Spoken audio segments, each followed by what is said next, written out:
తిరిగి BCN news కి స్వాగతం. పశ్చిమ గోదావరి జిల్లా మొగల్తూరులో ఈ నెల 15న ఆక్వా రైతుల రాష్ట్ర స్థాయి సదస్సు నిర్వహిస్తున్నట్లు ఆప్కా మాజీ చైర్మన్ అండ్రాజు చల్లారావు చెప్పారు. లక్ష్మణేశ్వరంలో ఆయన మీడియాతో మాట్లాడుతూ ఆక్వా రైతులు అనేక ఇబ్బందులు పడుతున్నారన్నారు.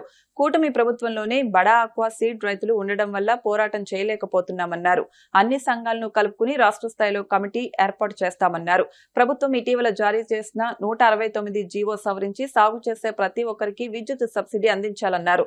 సదస్సులో రైతుల సమస్యలపై ప్రధానంగా చర్చించడం జరుగుతుందన్నారు. అనగా సోమవారం మధ్యాహ్నం 3 గంటలకు మొగల్తూరులో నేషనల్ హైవే సమీపంలో ఉన్నటువంటి ఏరియాలో రాష్ట్ర ఆక్వా రైతుల సదస్సు కార్యక్రమం నిర్వహించబడుతుంది.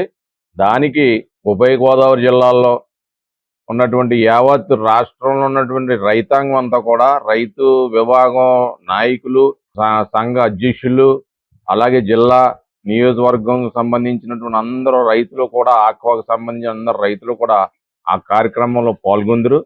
అక్కడ భారీ ఎత్తున ఈ రైతు సంబంధించినటువంటి సమస్యల మీద ఒక సంఘాన్ని కూడా రాష్ట్రంలో ఉన్నటువంటి సంఘం అంటే ఇప్పుడు వరకు ఉన్నటువంటి సంఘాలు వేరు, ఇప్పుడు కొత్తగా రిజిస్ట్రేషన్ ఒక సంఘం కూడా రాష్ట్ర సంఘం కూడా ఆ రోజుని అక్కడ అనౌన్స్ చేయబడుతుంది. ఇక్కడ ఇప్పుడున్నటువంటి రైతాంగం అంతా కూడా చక్కగా ఆక్వా రైతులు చాలా ఇబ్బందుల్లో పడి ఉన్నారు. అనేక రకాలైన ఇబ్బందులు, ఫీడ్ కానీ సీడ్ కానీ లేకపోతే నాణ్యమైనటువంటి సీడ్ కూడా మనకి ఇవ్వట్లేదు. అలాగే ఫీడ్ ధరలు విపరీతంగా పెంచారు.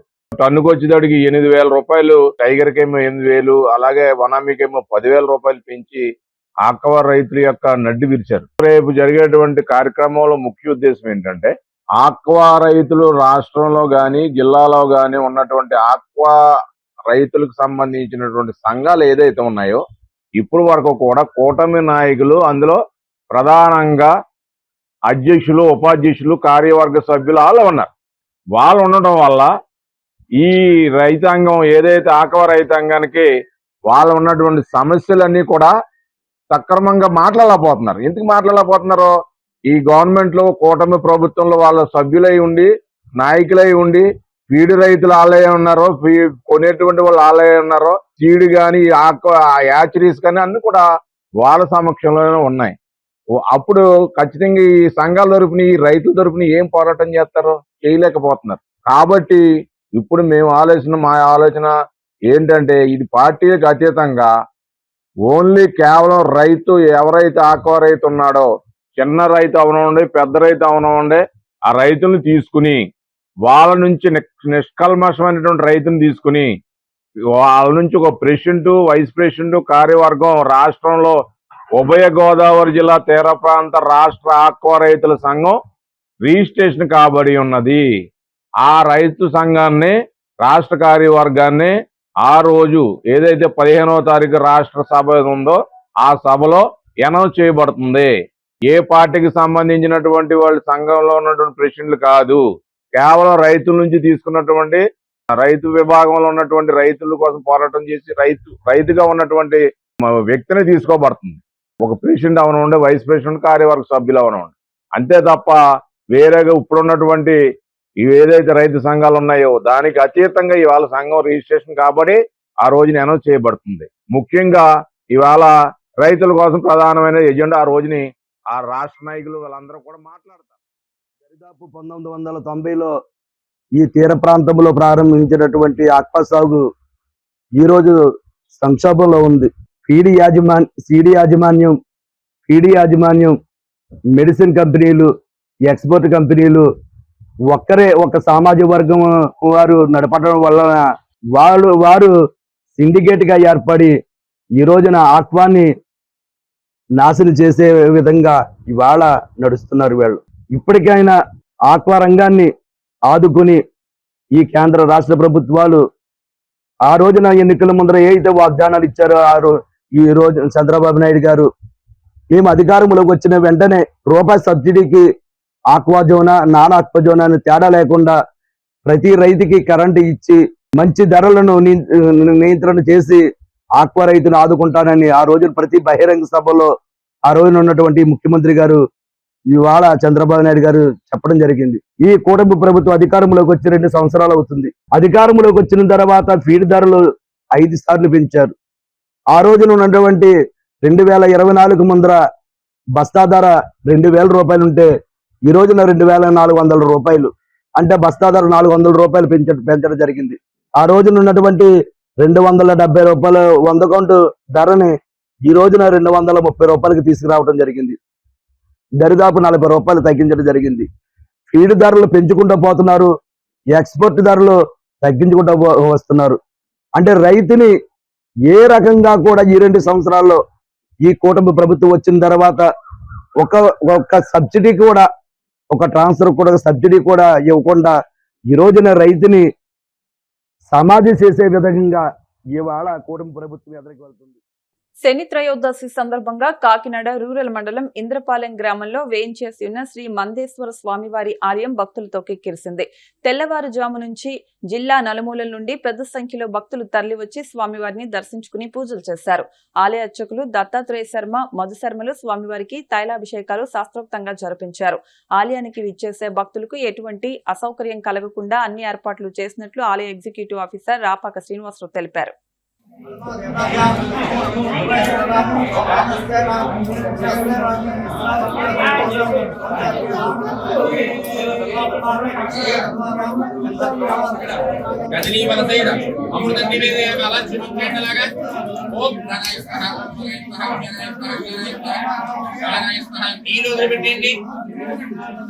అక్షతలు వేయండి.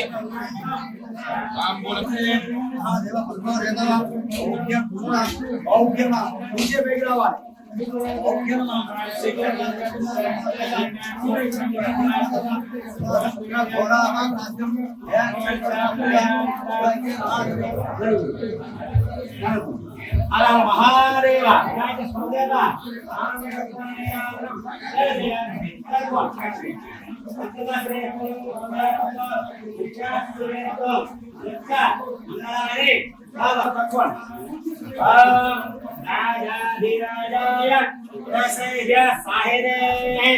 నమో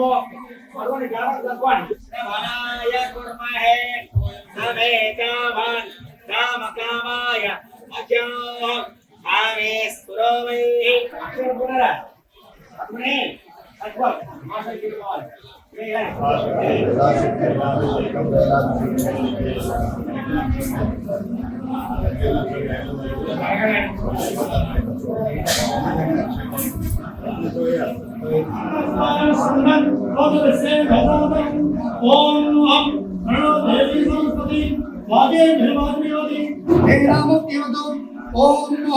అయం ముహూర్త శుభముహూర్తో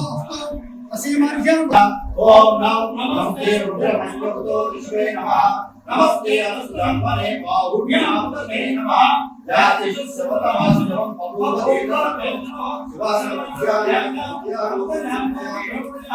యాతి విశ్వాతమౌర హోరాపావాసి యా సర్వాంతమయాయ సర్వాభిజాయ యాశం త్రిసంప్రహతే సత్వే శివాశి కృతాయ సత్యం యో విశ్వేశం యత్రగమ్యావగం సుమనా అసతో శౌర్యలోకాయ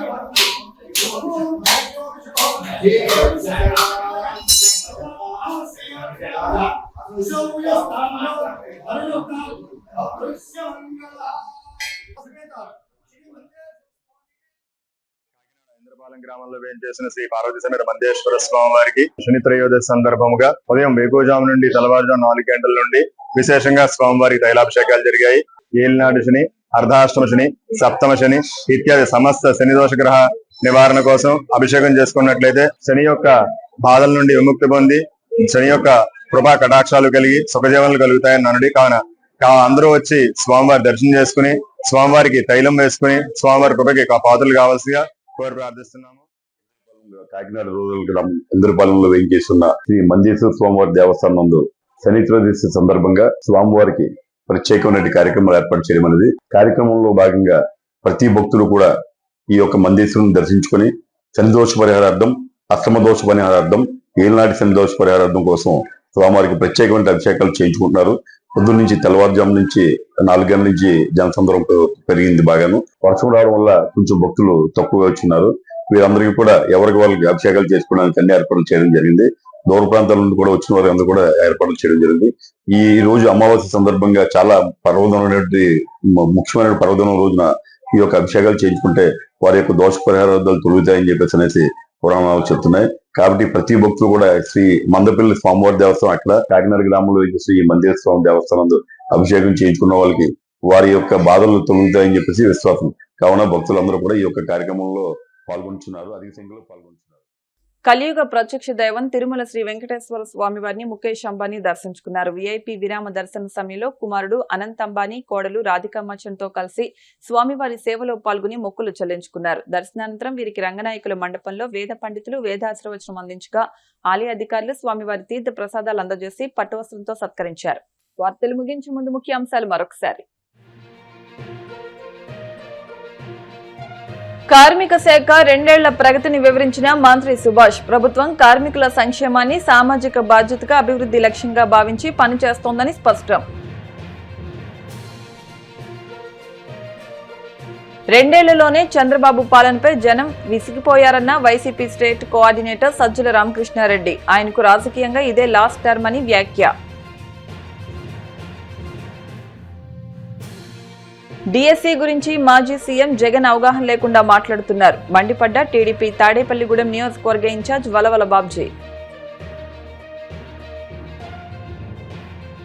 తిరుమల శ్రీవారిని దర్శించుకున్న రిలయన్స్ ఇండస్ట్రీస్ అధినేత ముఖేష్ అంబానీ. ఆలయ మర్యాదలతో స్వాగతం పలికిన అధికారులు. ఈ వార్తలు ఇంతటితో సమాప్తం. మరిన్ని వార్తల కోసం BCN digital YouTube channel, Facebook page ని ఫాలో అవ్వండి. అప్డేట్ వార్తల కోసం ప్లీజ్ సబ్స్క్రైబ్.